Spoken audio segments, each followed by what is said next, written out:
Welcome back to Just Giants with Grump and the Cranky Fan, the best damn podcast for the best damn football team. I am your host, the Football Grump. With me, as always, is Mike, the Cranky Fan, and we got a lot on the agenda to talk about today, so we're gonna kind of hop to it. I guess talk about the new logo. It's the 50-yard line is not the number one topic for tonight, huh? No, that falls down to number 2 tonight. What will one be? Yeah, really.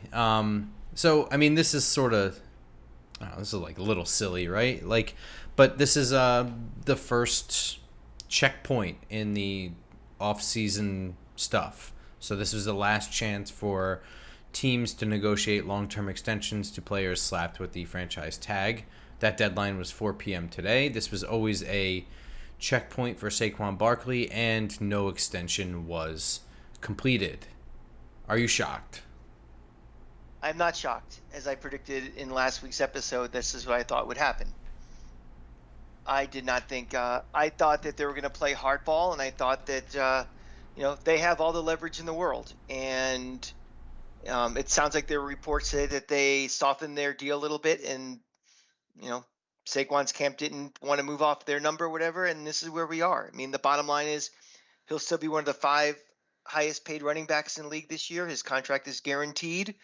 On him, if he doesn't want to play for the tag and be the first running back ever to not play from being tagged, it's on him. So I think they did the 100% right thing, as I said last week too. I think this is all about getting this financial house of this team in order, not for this year, but for years going forward. And with all the leverage in the world, they played their cards right. Saquon Barkley was not drafted by this front office, so there's no, special favors or no special, we owe it to this guy or anything. Loyalty. Yeah, I mean, no loyalty would have been no tag, just let him walk, or just the hell with him. No loyalty would have been no extension offer midway through the season. Exactly. Maybe that's me just getting older, and as the older I get, the less I have idols and favorite players and guys I get emotionally attached to. I mean, I don't know if that's good or bad, but I kind of, every year I'm more about the uniform than the actual player, and to me, I just think it's the right thing. How do you feel? This is kind of what I expected. This is also, I don't know. I think this is, first of all, this is Joe Shane doing the correct thing, right? His job is to serve the New York Giants. In 5 years, the New York Giants will still be here. In 10 years, the New York Giants will still be here. And in 30 years, they'll still be here. But Saquon Barkley will not be in the NFL at that time. So he has to do what's right by the team. Let's keep in mind to what happened here. A franchise tag was given to him. That is a 1-year fully guaranteed $10 million salary. Saquon can sit the year or sign it. It's up to him. But should be reminded that his 5th-year option was for $7 million. So this is still a raise. And so this is essentially, he turned down an extension at one point. And I'm not putting blame anywhere, but I'm just saying, this was a gamble for him in the offseason. He bet on himself, and the leverage didn't fall his way, and the market fell also. And he lost. Bet on the market. He bet on the market too, and he lost. He lost. Yeah. It's okay. And, he tweeted afterwards, it is what it is like almost the perfect response. I mean, this is still not an awful deal for him. It's the same situation as last year. It's another prove-it situation. This does not mean the Giants can't enter negotiations with him in the future. I hope at least that relations haven't soured that much that it's completely off the table. Only insofar as I wouldn't want relations to be that sour, So now, just to break it down, that means he cannot sign an extension the rest of this year that starts in 2023. Can he sign an extension starting in 2024 going forward? Absolutely. Okay, so really only thing that was lost for the Giants then is the ability to take that number and spread it out over future years. So that number is the number right now, but they could still tag him again next year. Right, or they can also tomorrow come to an agreement on a a contract starting in 2024. I mean, that's probably I unlikely, mean, but that is possible.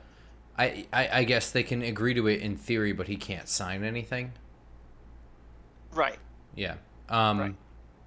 But look, this isn't a total loss for him. This is just not what he hoped for, and all right. So let's be serious here. He sits out of camp, right? Okay. He sits out of the preseason, right? Yep, it's fine. Okay. Do you think he misses week 1? No. Me either. It serves him no good. Like I said, this is a $3 million fully guaranteed raise. His salary is fully guaranteed to be exactly in the same position he was in last year, a prove-it year. Does it suck that he's in 2 straight prove-it years? Sure, it sucks, but he didn't have to take that option, is all. And you know what? I hate to say this, but if guaranteed money was your sticking point and not taking a multi-year deal, it's because you also kind of don't believe that you'll be healthy the whole time either. I mean, that's a personal opinion. I don't think he necessarily did the wrong thing, but he took a gamble and he lost, and it is what it is. As far as the Giants go, this is a perfect scenario. I don't think he sits out. It doesn't do him any good to sit out. It will only hurt him. This is $10 million on the table, so he'll play. I think at worst, and it's never happened before either. I mean, Le'Veon Bell did it. He did it, and as Bobby Skinner said in his pod, I'll give him the little asterisk for that for him bringing it up. That was after his second year of being on the tag. The first year he played. It was the second year he was on the tag where he sat out. So, which is, I guess you could say, is more of a legitimate gripe, right? Yeah, it's like enough already. Yeah. I don't know. I hope that relationships haven't soured so much that they can't continue to have a good relationship. But the only downside I really see is that there's a sluggish start for the offense the first couple weeks, having him not really involved in team practices. And this is not a new offense. This is not, something totally different, but it is new, and that kind of stuff does matter. The language, the on-the-fly audibles, stuff like that. I'm not saying it will cause issues, only that it might. And, sometimes, I don't know, what percentage of football is luck? I mean, there's so many times where, players get lucky. They didn't know the play, and, oh my God, whatever. So just because it doesn't happen doesn't mean it couldn't happen. So, I mean, and that's a pretty low downside. I think this is all good news. I mean, would you have been happy if there was a contract extension, or is that like I would have to see the numbers kind of whatever? I mean, I wasn't dying on the hill of absolutely no contract. I would have preferred that they kind of play it year to year with him because, I'm definitely in that camp of overpaying running backs, especially with the market the way it is now, and the fact that I think we're still in the middle of cleaning the financial books of this team. But if they would have got it done and maybe just not have any noise, maybe is a little better. I don't think it's, again, he's not playing for free because he doesn't have a contract. He's getting handsomely paid. I mean, what is he, the third highest paid player on the team? Fourth? Next year. I don't know about that, but among his position group, he's in the top 5. So. No, I mean on the Giants themselves, on the team. I don't think so. I mean, I can look. Keep talking. I'll take a look. Daniel Jones is up there. I don't know. I mean, he's definitely. I think he's in the top 5 on the team still. So it's not like he's. For cap hit, he is, but for overall salary, yeah, maybe. Yeah. So, I mean, again, it's not like he's quote-unquote being disrespected. I think it's just something where, it sounds like there were negotiations. Feeling disrespected would have been like, this is final offer, take it or leave it. We're not talking. It sounds like from the reports today that there were a little back and forth, or at least a little bit of a going in by the team, and they ran out of time. And, if Saquon Barkley is the great guy everybody thinks he is, I think he will, he'll come in, he'll be a professional, he'll say the right things, he'll play. And I think that's who he is too. I think so too. I mean, he has. Don't confuse saying your opinions with being a bad guy, because he has stated that he wanted to get paid. But he also has said he didn't need to set the market or anything. Right. So, but people get confused when they hear him you know, talking about the frustration. I mean, it's perfectly okay to say you're frustrated. That's not a sign of disrespect. That's not a sign of, broken down, you know, uh, relationship between front office and that. So I fully expect him to be playing in week 1.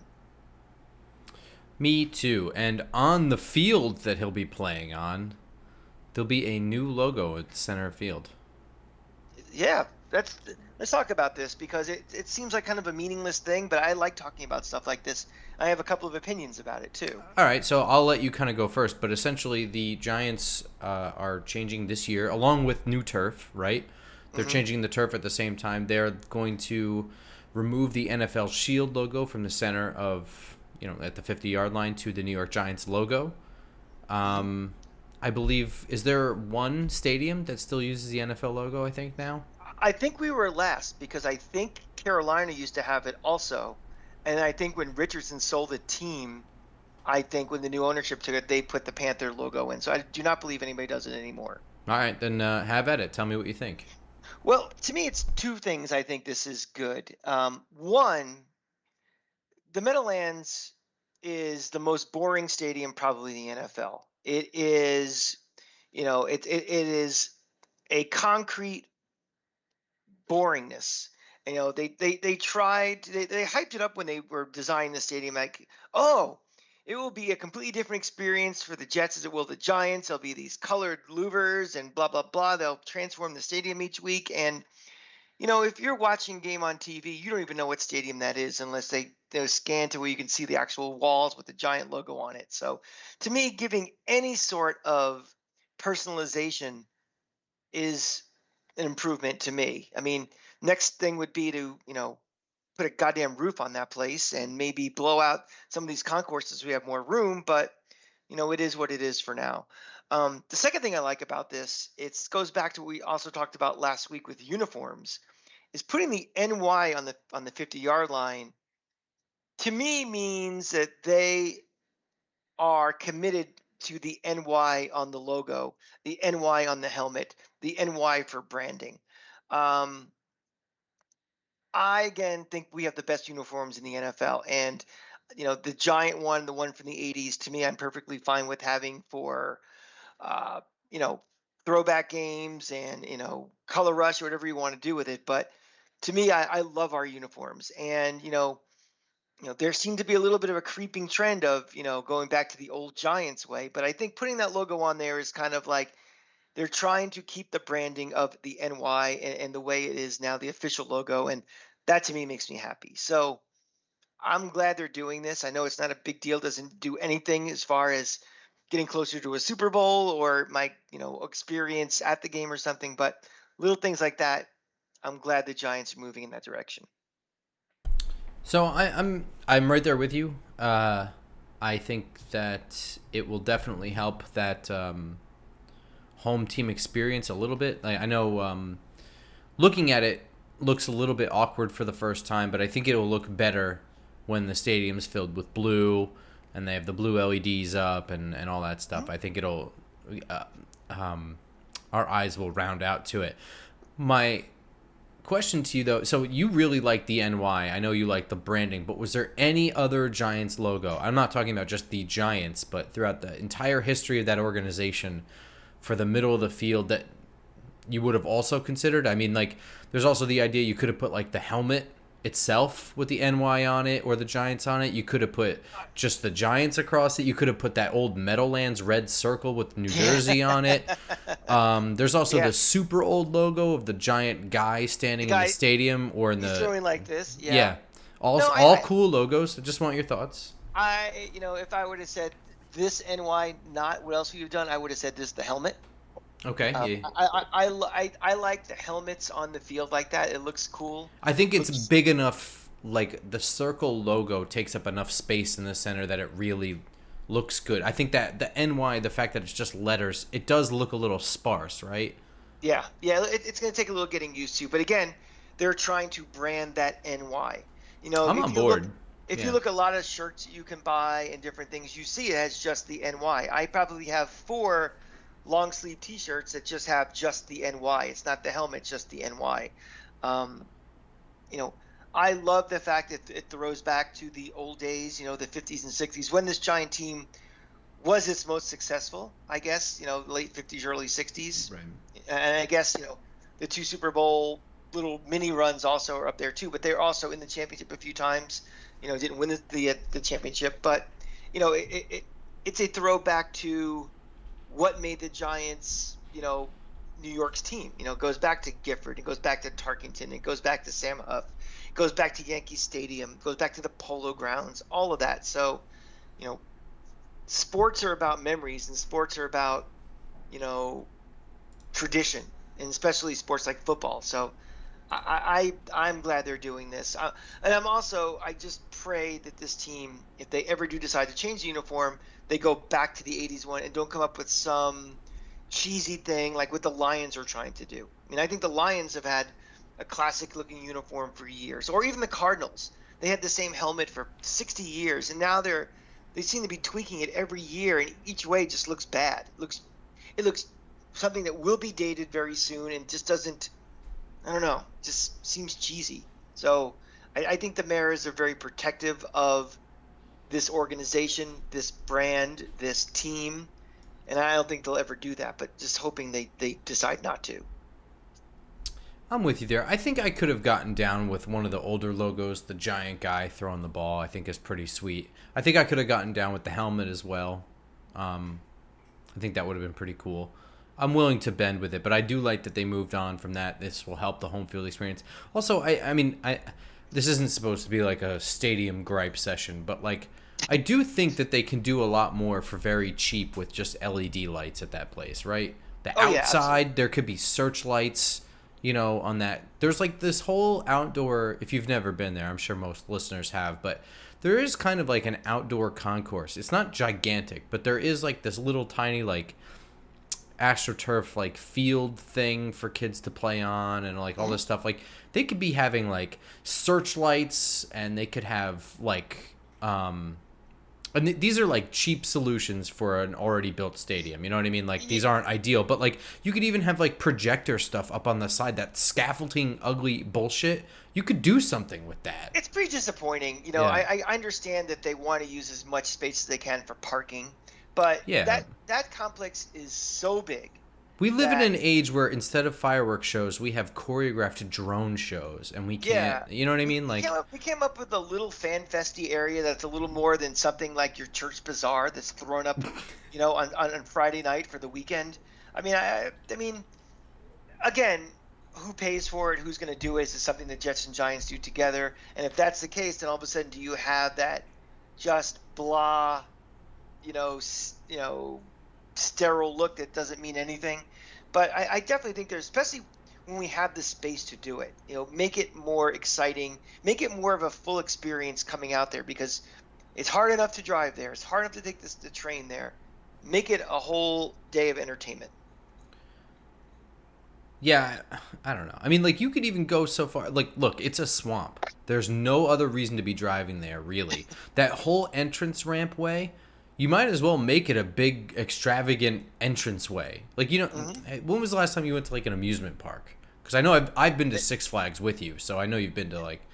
That was probably the last time we went to Six Flags 60 years ago, whenever that was. All right, so at least you know what I'm talking about, though. When you're pulling in, long before you make it anywhere near parking, you're going through this big experience while you wait online in the car of, like, going through the gate, and, like, it's really putting you in the spot. Like, you're going to an experience kind of thing. They could do something like that, anything. You were literally going to the middle of nowhere. It's not like it's in the middle of the city or anything, so I don't know, whatever.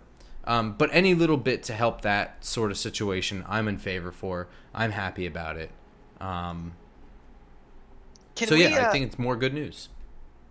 Can we talk one quick topic that's off topic that we didn't even discuss, but we mentioned it during the weekend, and maybe talk 5 minutes about it? Sure. We discussed during the week, just texting back and forth, the candidacy for the Hall of Fame for one Tom Coughlin. And I forgot. Yeah, we did. Yeah, I want to kind of bring that up here. It's something that we can quickly have a little debate about, and open it up to you guys on Twitter and all the socials, what your opinions are. But We have differing opinions on whether Tom Coughlin's a Hall of Famer or not. Do you want to go first? No, you go ahead and make your case because I'm not super duper against. But go ahead, Okay. and make your case. To me, Tom Coughlin is a Hall of Famer.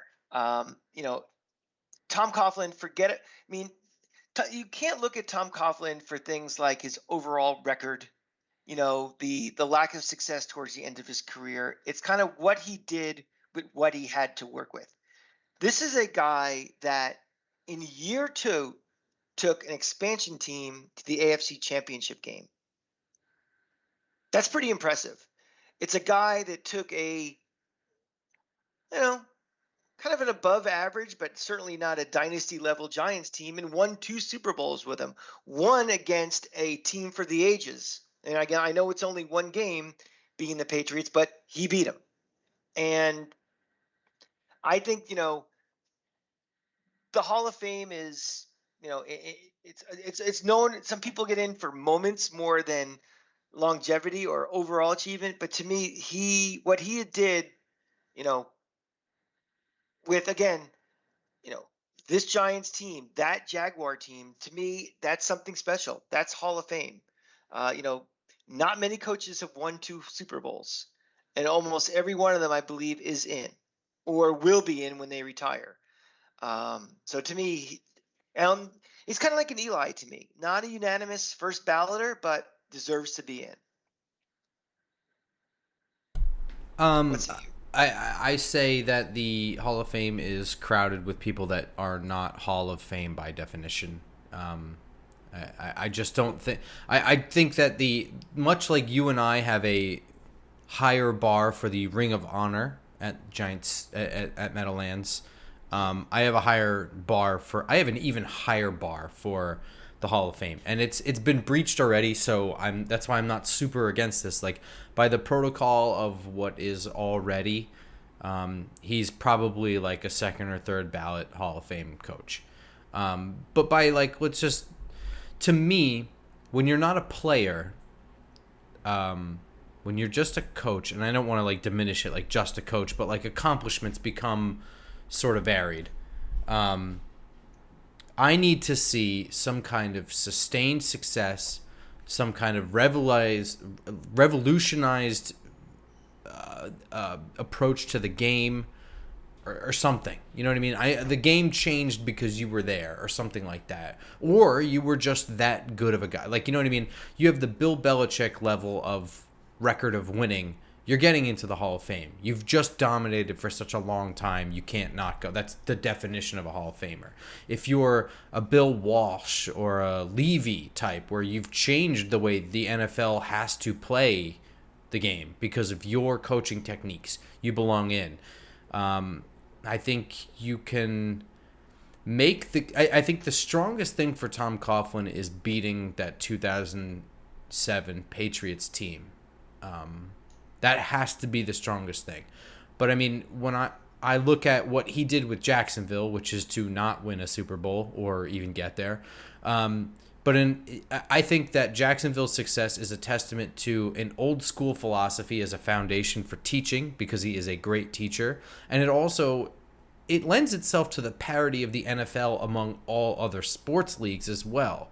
That expansion team was set up for success in ways that most other sports leagues don't execute as well, I guess, because the Carolina Panthers were successful fairly early on and they were also a 98 expansion team. So yes, I don't discredit Tom Coughlin for taking the Jaguars in their second year to the AFC Championship. I just kind of weight it a little bit differently than everybody else. And when you couple that with a career 500 coach who in between Super Bowl runs with the Giants had some pretty abysmal years, which, by the way, I have been more vocal than a lot of people, at least at the time, on putting that blame on Jerry Reese and Mark Ross than on him. It still stands that I don't know what he was as a coach in those years if he had a better general manager. I don't really know. There's no way to prove it. So, okay, fine. By what we've done with the Hall of Fame for now, I think he's definitely in there. But for me personally, I don't think he's done enough to warrant Hall of Fame status. It's just how I feel. I don't think we've ever discussed this on the show, but do you have Eli as a Hall of Famer? And would you, if he did not win those 2 Super Bowls, would you feel the same? Well, of course not. If he had not won those 2 Super Bowls, but I don't weight players and coaches the same way. Yep. Players play the game, coaches coach. So I understand that. That's why I waited. But do I have Eli not as a first ballot, but he'll probably go. I mean, whatever happens, happens. Me personally, I don't think he's a first ballot Hall of Famer, but I do think that he's in. Right. But also, that 2011 season was more than just winning a Super Bowl. He was electric that year, and I think it's, he was electric that year. It was more than just winning the Super Bowl. But would you have him? Would you have him in if exact same career stats, nothing changed, but no? Let's say, yeah, I agree. I think the Super Bowl wins would tip the scales for Eli. To me, and that's also with coaching as well. Is I think that's a huge, like in the Baseball Hall of Fame. It's like if you hit 500 homers, it's like you're guaranteed in the Hall of Fame. Right. And to me, coaching 2 Super Bowls, to me, you're in. It's just, it's a rare achievement. It's an impressive achievement. It's harder now than it was back then. That to me says you're in. Yeah. I mean, I'm not super against it, but I don't know. I just thought it was a little bit more debatable than some people were saying. And I love Tom Coughlin. Should we switch to week 9? Season predictions. Let's go. Pen and Let's pencils. Yes. We're into November now, so we're into the heart of the season. It is the Giants at the Las Vegas Raiders. Still weird to say Vegas. It sure does. Sunday, November 5th. This is an afternoon 4:25 game. Give me your thoughts. This looks like a loss to me in Penn. I mean, again, this is not one of those loss in Penn because we're playing the Raiders. It just seems like one of those going out to the West Coast. And I have us so far at this point overachieving in their record than I think of how good they actually are. And I think this is kind of, this little stretch is not going to be a pleasant listen to for the next 20 or so minutes. I just feel going out there. I think there'll be a lot of Giant fans there because it's a Vegas trip. I'm, a little disappointed that I have a wedding to go to on Saturday in Tampa, so I can't go, especially when I'll be in Vegas on Wednesday to see you too. So I have to. That would have been a nice long week out there, but so I will not be in attendance, unfortunately.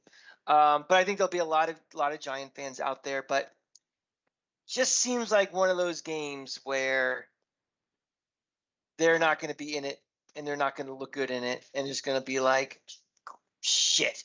That's not what we needed. Knowing that Dallas is the following week, with our record, which I project at this point being pretty good, that this game, but the finals will be pretty important.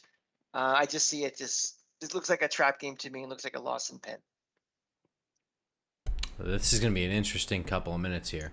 I look at this roster and I look at this coach and I don't know what Vegas is going to be like this year, man. I got to be honest. I don't either. Yeah.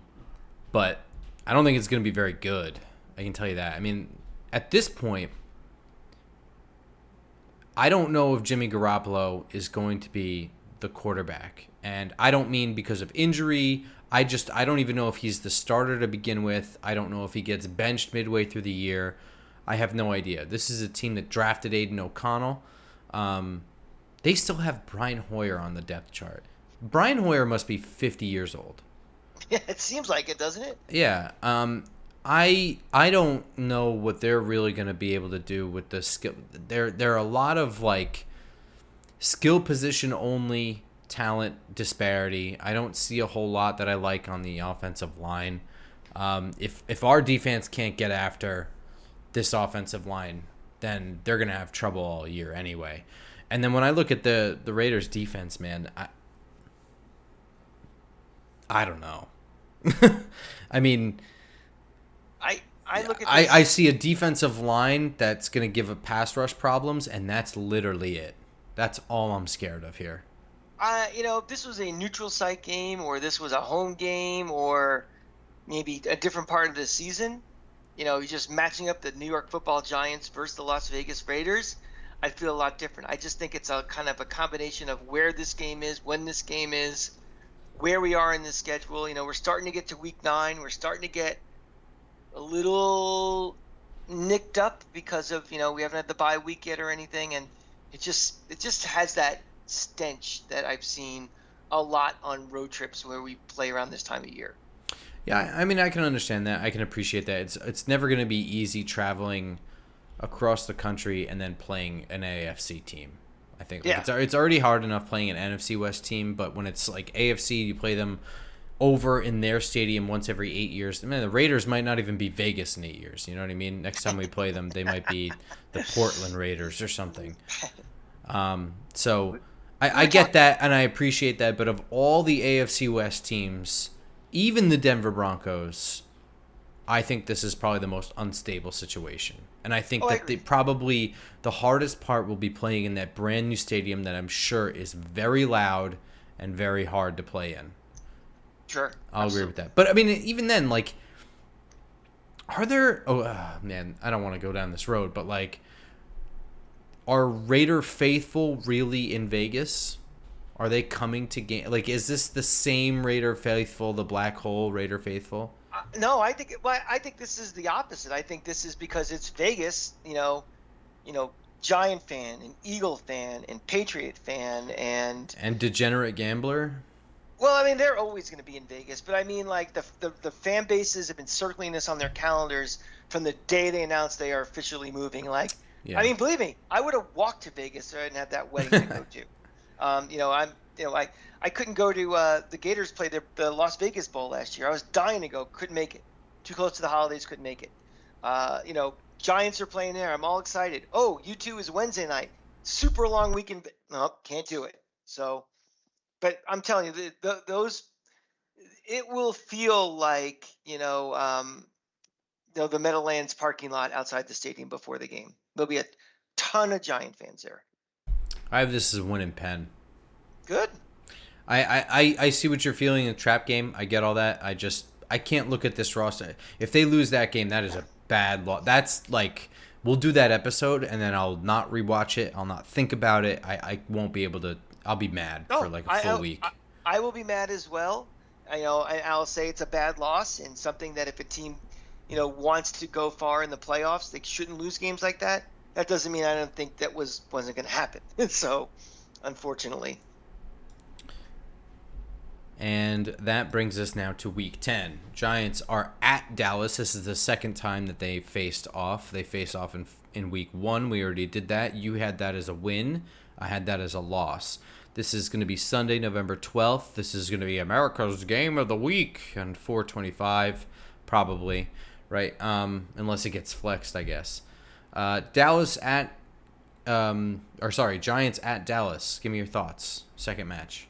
I got this as a loss in pen as well. I think this is when we hit that lull, that law in the schedule where, similar to what we had last year, kind of like, you know, they lose the Raider game. I'm assuming they're probably going to go from Vegas and probably stay in Texas that week to prepare. You think they're going all the way back to New York and then flying halfway across the country again? Sunday to Sunday? Yeah, probably. Probably. I think they Yeah. will fly. Okay. I mean, it's not going from Las Vegas to Well, when LA. earlier in the season they do Arizona to San Francisco on like a 3-day turnaround or something Yeah, like that. they're definitely staying out there. But I don't know. It just seems like how I felt they overachieved early in the season. This is the part of the season where they're gonna struggle for a while. Dallas is good. We're playing in Dallas. Um, as many, we've both been to Jerry World, not together, but we have seen a lot of Giant fans there in each of the times we've been. And I'm wondering because so many of them, I think, maybe circling their road trip to go to Las Vegas. I mean, not everybody's license plate guy who goes to every game. You may not see as many Giant fans there for this game, although it is more important than the Vegas game, but obviously the attraction. I don't know if you've been to Arlington and to Vegas. One city's a little more exciting than the other. So I don't know. Just again, this just has that bad feeling in my throat about it, and I have this as a loss in pen. So we're on opposite trajectories here. This is pretty interesting. So I had them losing opening week. This time I think we have an adjustment. I thought opening week that the game would be close, but we would blow it at the end, or something would happen that just wouldn't go in our favor. One mistake would be the costly mistake that we lose the game, because I do think that the Cowboys losing Kellen Moore and just transitioning straight into that Mike McCarthy offense, I think it is the writing on the wall for that organization for the next couple of years. And the longer they drag out a brand new coaching search, the longer they're going to sit in mediocrity. That's just my personal opinion. I think this is where it falls apart. I think this is where Dallas starts to crack at the seams, and they are on a downward tumble. I think Kafka and Dable will be able to adjust to whatever small things didn't go their way in the first matchup. And I think they're going to figure out how to best use the combination of Barkley and Campbell and Waller and Hyatt to scheme up scoring drives. They're going to hit the big shots when they get them to them, and they're going to work the open stuff that they give them. And then I think on defense, I think it's going to have struggles with the Dallas offensive. It's going to have struggles with the Dallas offense. But I have less faith in Mike McCarthy to adapt in any way, whether that's from the first matchup or from it's the first half at halftime or adjusting anything in his arsenal and his scheme. I just don't think it's in him. I think he thinks that his way is the way, and that's how you win, and that's what you do, and it's going to be their doom. And I think in big-time moments, pressures will get to Dak Prescott because our coaches do like to adjust. And I do not think that Dak does well under pressure. I think that this is a win in pen. Well, I like your story better than mine, but I'm still sticking with mine, unfortunately. So I hope you're right, and I hope I am wrong.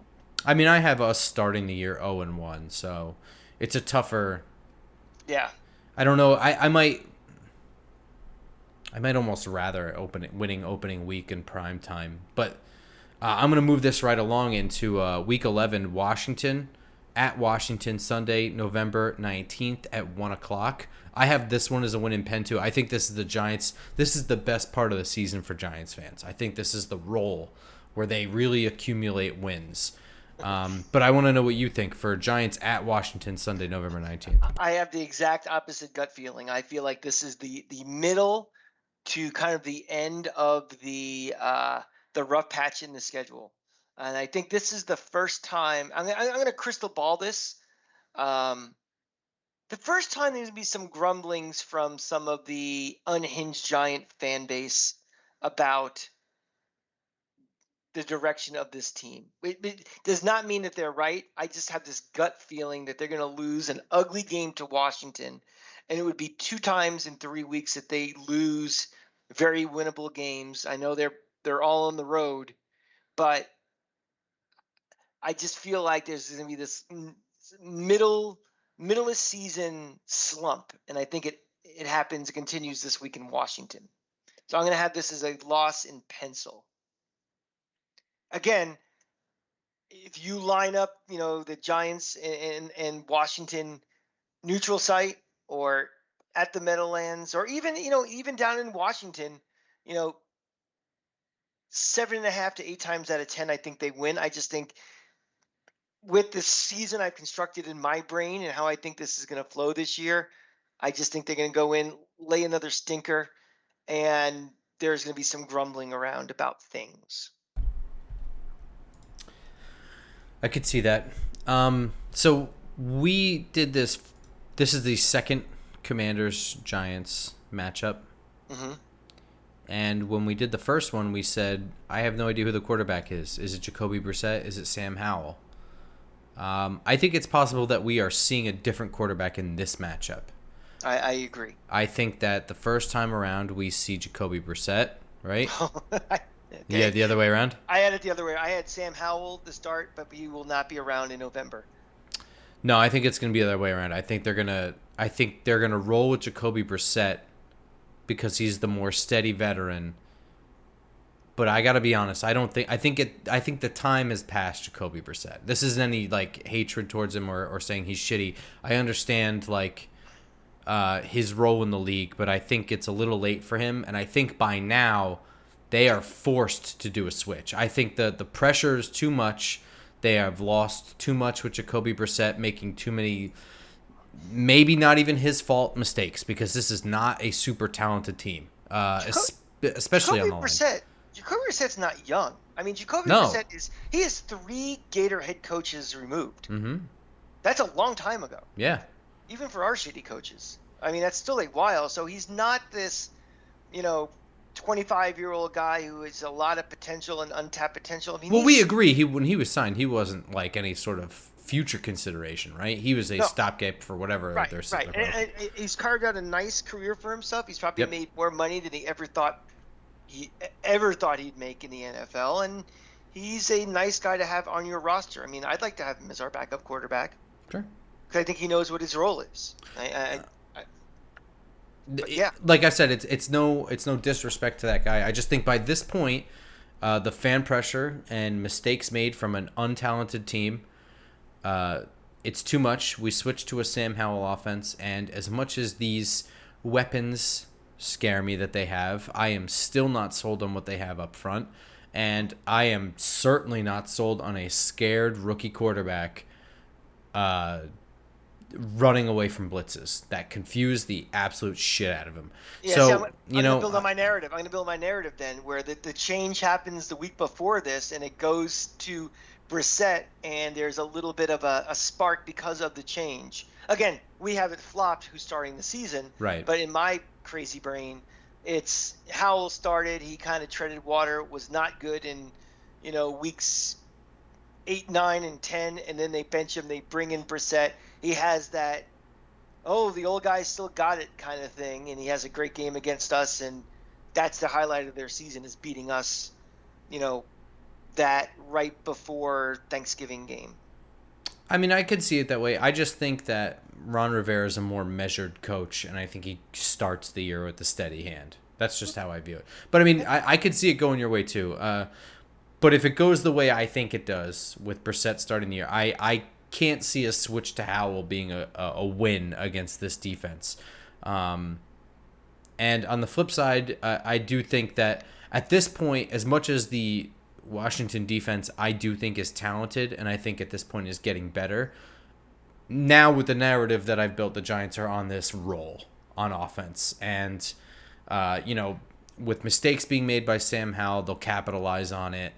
Whether that's the defense directly scoring points or just consistently putting the Giants in good field position, keeping the defense on the field, time of possession being lopsided. I think that this is a win in pen, and I have the Giants rolling into Week 12, where they are home hosting the New England Patriots, topic of our Tom Coughlin debate there. Sunday, November 26th, a couple days after my birthday.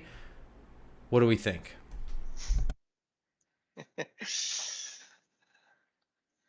I think this is the beginning of the turnaround, actually. I think, they, in my brain, are on a 3-game losing streak. They're finally back home. I feel like this team, having a 3-game losing streak is not indicative of how good or bad this team actually is talent-wise. It's just the way the schedule kind of fell for me. The logic would say, well, the bye week is coming up, that they're looking towards the bye week, but I think I'm going to zag a little bit from that where I should be zigging. And I think they go in and they beat a New England team. I'm going to put this as a win in pencil. And I think that calms everybody down. We go into the bye week and we get ready for a final stretch where I think you might hear, as a preview for next week's show, a little change in my tune. Boy, I tell you, I'm left Twix, you're right Twix. I'm a dunk my Oreo guy. You're a twist them apart guy. You say tomato, I say tomato. Yeah, I'm trying to think of other things. All I'm thinking about is off. all I'm thinking about is candy. I don't know where that's coming from, but well, you want candy. I have this as a loss in pencil, but so the main reason why, and I think that if you're being serious about these matchups, this is more of a Dable and Kafka versus Bill Belichick matchup than anything else. I do not think that New England is a stellar operation right now, but I do think that the Giants are riding in home a little cocky after a great road trip where they beat some high-profile teams, all three of them, 2 division matchups. One of them being the Cowboys, which is a national team, the Raiders being a national team. And they come in too cocky. And I think that Bill Belichick notices things in our defense where we expose ourselves and he exploits it. I don't think that this is Mac Jones doing something incredible, but I see an offense with Devontae Parker and Juju Smith-Schuster and Tyquan Thornton and Hunter Henry. And I just see Bill Belichick looking at film and being like, they are leaving that wide open. What a gamble. If we can just fool them with this, that shot's going to be there for us. And that's the kind of thing that I think that this is. I think that the Giants can keep things interesting on offense the same way, but I feel that this is the one where they came in with their head too high and their dick swinging a little too much, and they get caught. I think they get caught here, and it's it's right around the time too. It's right around my birthday. We'll be at this game. It'll be the home game after the road stretch, and this will be the one that they field goal at the end of the game kind of shit. So I have a loss in pencil. That would really just put the icing on a weekend where I got to go basically to the West Coast for Thanksgiving. I got to fly back for a Florida State game on Saturday. With my luck, it'll be a night game and require a 7 a.m. flight, 6 a.m. flight back to see this. And if they, lay an egg, it's just going to be the topper for a miserable week. So I hope I'm right for this case and you're wrong. I don't know. The NFL is just fluky, and again, we have definite narratives on how this season is going. Obviously, your approach is a lot more, matchup versus matchup, coach versus coach. Mine is more feel, and we couldn't be more opposite this year. Usually, we're pretty close, but this year it seems like, do we have? I mean, what are our records as of this point, and how different are we? If I have this right, I have us at 8-4, and you have us at 6-6. But I have a feeling that we're probably gonna even out again in the next episode. Yeah, 6-6. Yours sounds more right, but I mean, to be fair, I think that this is one of the harder ones. It's not even the Giants roster so much as it's the teams. Like a lot of these teams, it's like I have no idea who the starting quarterback is. Yeah. So. I mean, and again, we're not factoring at all injuries into any No, of this. I mean, this is just this straight up depth chart. I have no idea who the starting quarterback is. And remember, when we're talking about pens and pencils, we're not talking about margin of victory. Like we're not saying, we're gonna win this game in pen. That doesn't mean we're gonna win 93-0. That means we just think it's a confidence. We know they're going to win, as opposed to we think we're going to win. That means we know we're going to win, and we might win 10-9, but we knew we were going to win that game. Mm-hmm. So remember that too when we're doing this pen and pencil exercise. But yeah, I mean, 6-6 is about where I see it. And again, I think this team, I said it last year, I think will be a better team, even though the record may not reflect it. And if we're 6-6, but we might feel like this team is taking strides over last year. Not going to be settling for it or satisfied with it, but I think it will be an observation that we'll be making at that point. And we're 6-6 coming off of a very tough first half of the season, a lot of home away games early in the season, and we're getting ready for a stretch run. I think we'll be okay. I mean, realistically thinking, if Philly's going to be the class of the division, fighting for wild cards, 6-6 with work to do on the back end. I think we'll take that. I think.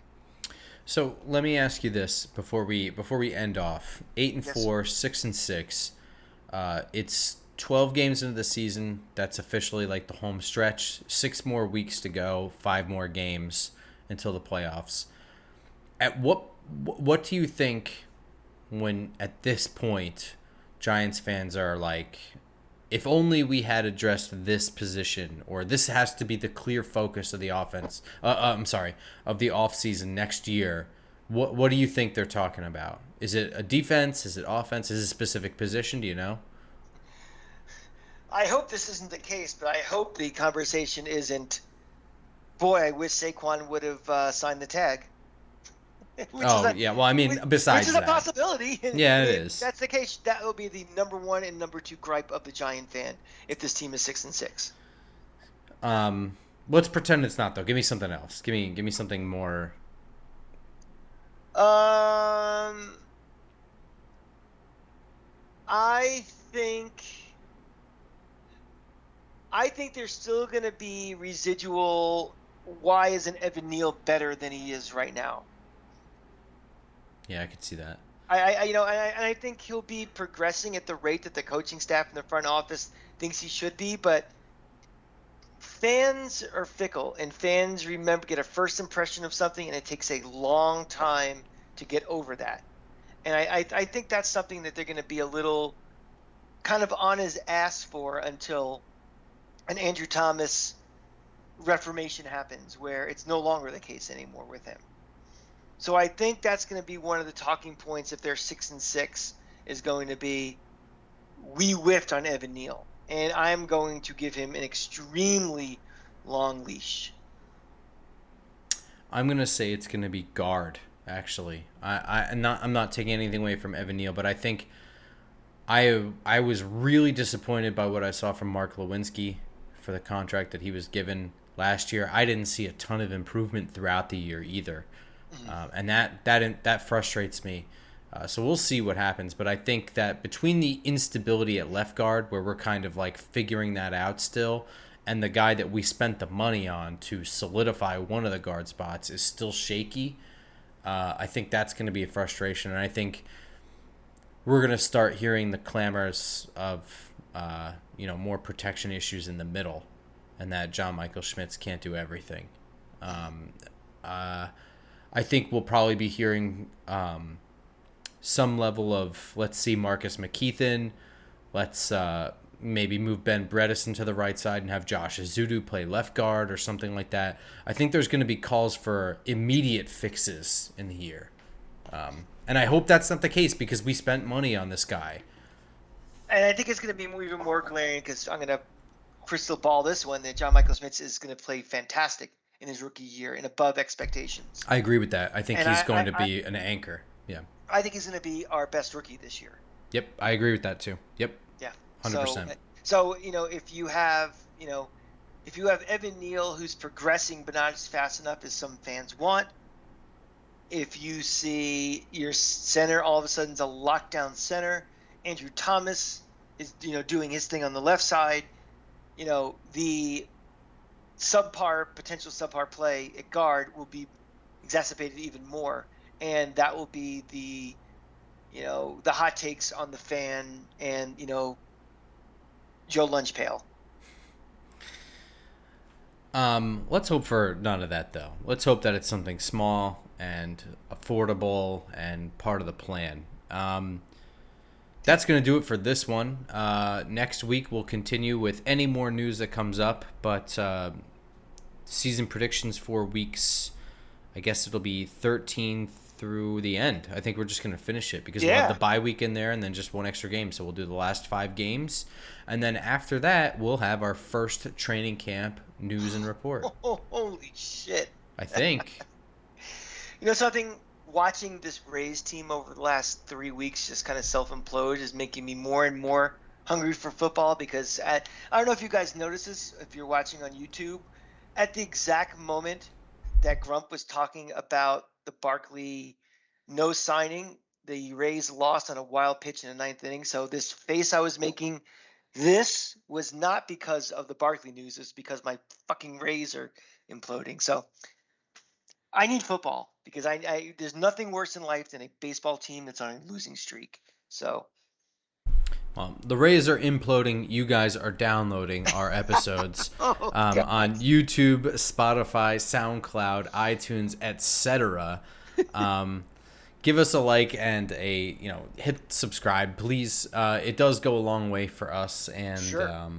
I don't really know that Twitter is going to exist in like 2 or 3 years. Well, we are locked and loaded on Threads, so give us a follow. Exact same way you'd follow us on Twitter, follow us on Threads. I mean, we have put approximately 0 new threads up there, but Yep. at some point we will. So be sure to follow that so you can be the first one to see it. hey, hell yeah. And continue to follow us on Twitter as well while it exists at @football_grump, at @JustGiantsPod, and at the Cranky Fan. Are you going to return to Twitter at any point? You've been real quiet. I know you said why. I have taken a little hiatus from social media for a while. I'm sure I'll be back on there at some point, but yeah, I'm taking a little break, a little summer break, just to kind of clear my head. So I am not. But if you want to get in touch with me, send me a direct message on Twitter. I will get it, and I will respond to you. And there you go. All right, everyone. We will see you next week. Until then, go Giants. Go Giants.